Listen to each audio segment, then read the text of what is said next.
राम राम मंडळी, आपल्या या नवीन ब्लॉग मध्ये तुमचं सर्वांचं स्वागत आहे। आता पालखी बैरग गल्ली मध्ये आली होती। पप्पूनी मस्त पैकी पालखीला खांदा लावला, त्याने त्याच्या बायको सोबत 2-3 फोटो काढले। मग काय तो एवढा खुश झाला ना। भजनी मंडळाचं मस्त पैकी कीर्तन चालू होतं, ऐका भावानो।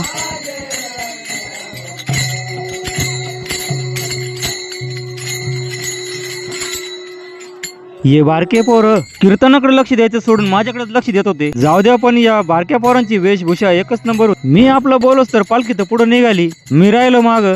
मी म्हणलं चला आता आपण पटकन पुढे जाऊ। मी पुढे निघून आल्यावर पाहतो तर काय या तिघांचा काय नेमका विषय चालला होता काय माहिती। या दोन बाया तर एवढ्या फुगडीमध्ये रमल्या, पालखी पुढे निघून गेली त्यांच्या लक्षातच नाही। मित्रांनो, आता पालखी तर पार मंदिराच्या जवळपास आली होती। पालखी मंदिराच्या जवळपास आल्यावर मंदारलेला वाटलं चला आता आपण पालखी घेऊ। मंदारनी पालखीला हात लावल्यावर एवढा खुश झाला, अरे बापरे या बाया तर परत इथं फुगडी खेळू राहिल्या। मित्रांनो, आता पालखी पार मंदिराच्या जवळ आली। मंदिराजवळ एक छोटासा मंडप दिला होता। पालखी पोहोचायच्या आधीच तिथं गर्दी होती, कारण तिथं ना काल्याचं कीर्तन होणार होतं। पालखी खाली उतरवून गुरुदत्तांची आरती झाली। आरती झाल्यावर पालखी मंदिराच्या आतमध्ये नेली। स्वामींचा फोटो काढून स्वामींना गादीवर बसवले। व्हिडिओ कसा वाटला मित्रांनो कमेंट बॉक्स मध्ये नक्की सांगा। व्हिडिओ लाईक करा, व्हिडिओ शेअर करा। श्री स्वामी समर्थ, जय जय स्वामी।